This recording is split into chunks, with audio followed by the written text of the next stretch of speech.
Last time, we looked at the issues of semantics at the lexical level. Now we'll move our attention to a more pragmatic level. And as we do this, we're going to discover that we actually have, you already know what I'm going to say, layers of meaning going on. These layers are really important features of the use of language. It creates multiple uses for a single utterance.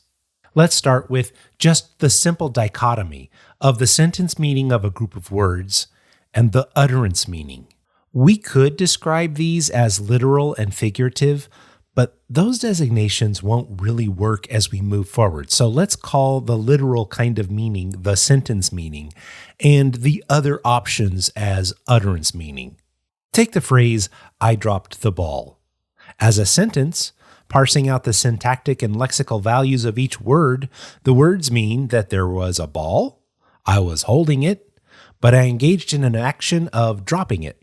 So, I, subject, dropped, verb, a ball, direct object. But if I say, I dropped the ball, when you ask whether I booked a reservation at Vagabond's restaurant for the graduation party, you would decode something very different. It would mean, at the utterance level, that I, in fact, did not do that thing. I forgot. I let everyone down. I'm the worst human ever. I should be ashamed and rejected by all forms of life for my failure and lack of executive function. I dropped the ball. Want to know something funny? If I were to respond, I dropped a ball, that would almost sound non sequitur. I dropped the ball has a layered, figurative, indirect meaning, but change the determiner to I dropped a ball, and it sounds like I'm changing the subject by describing what happened to me and a ball I was holding. I dropped the ball has an expectation that ball will be the ball. So what are the rules here? Pragmatics tries to understand the grammars by which these interpretations are made. Why are we likely to hear and decode the utterance meaning when the sentence meaning is so clearly available? Even more fascinating to my warped mind is what happens when these rules are broken. Hey, remember I said that literal and figurative don't really capture everything we're doing here? Imagine that you see Billy take a banana that has really passed its prime, and it's so rotten that it went from black to purple. If Billy eats that banana, I could go with a sentence meaning with a noun phrase and a verb phrase and a little conjunction after it. Billy ate a rotten banana, and I find that activity off-putting. But I don't have to say all those words. If the context will let the shared observation of Billy covered in rancid banana pulp do the work, I could just say, gross, and you'll all decode all of the same meaning as the full sentence meaning. The utterance, in this case, is not figurative, but rather it packs context, sentence meaning, and attitude all together into one emphatic word. Gross. We should start with sentence meanings and understand why we would be interested in them before we move on to utterance meanings. The simplest and purest form of a sentence meaning is a proposition. Take the sentence, "The brown dog is eating his food." It seems boring. It's a proposition. There is no double meaning layer. Imagine someone said, "What do you mean by that?" There's nothing else. There's a dog, he is brown of color, and presently, progressively, the dog is engaged in the action of eating. The direct object is his food. These propositions may assert comparatives like, I like potatoes better than rice. That's a proposition. But look at this next sentence. Liberals are ruining our country is a proposition. This is starting to register against some context, though, isn't it? Liberals are ruining our country is a proposition, but it's a proposition that is starting to assume that A, you know that we're talking about political liberals, and B, that political liberals have a negative semantic feature. In The West Wing, there is a scene of a debate between Arnold Vinnick and Matthew Santos. Vinnick, a conservative, makes a propositional statement about unthinking liberals that assumes a negative semantic feature of liberalism. Santos picks up on this and, in a stirring monologue, engages in a discussion of the semantic features of liberal. I've included that as a supplemental resource after this video. So, liberal has a lot of possible semantic features, but the statement is still a proposition. Truth conditions are sentence meanings that assert a truth related to a proposition. The brown dog is not eating his food is a proposition related to truth. This can be done either by negating a truth or arguing that something false is actually true, but it can also be an accentuation of the truth of a proposition, as in, liberals really are ruining our country.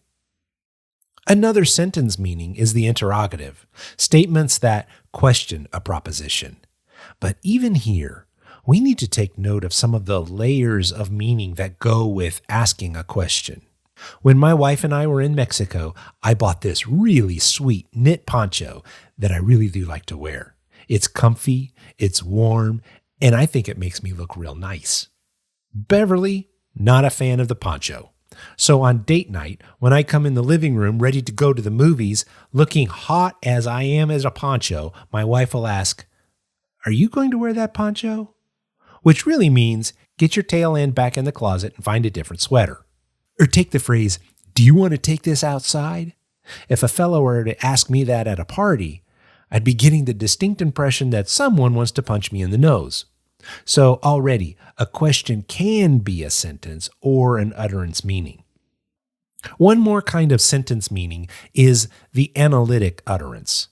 These are statements that are true regardless of perspective. They are not only propositions, but they are propositions that guide the hearer to a better understanding. They clarify or even orientate the hearer. If you ever saw the Hotel.com commercials with Captain Obvious, he speaks in these analytic statements. In the case of utterance meanings, we're going to start interacting with the layers of possible meanings. Let's start with one that is very close related to sentence meaning. Synthetic utterances are statements that are true, but only in the sense that they agree with world knowledge or worldview.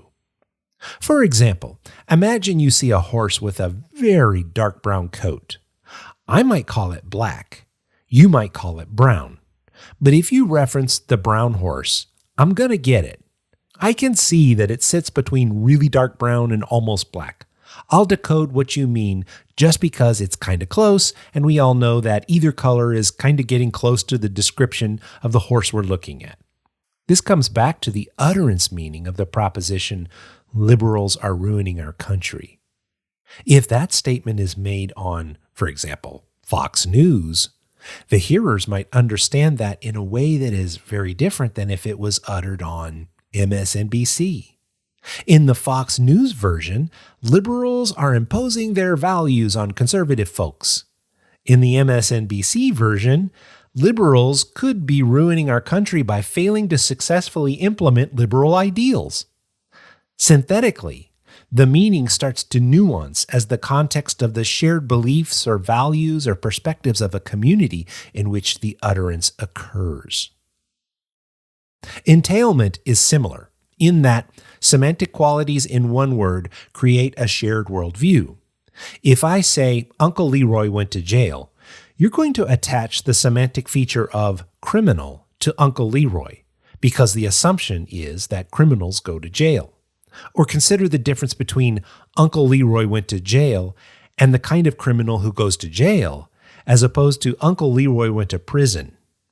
Prison carries a more severe semantic feature of criminal, doesn't it? He might go to jail for public intoxication, but if he went to prison, well then, my Uncle Larry must have been a bad fella.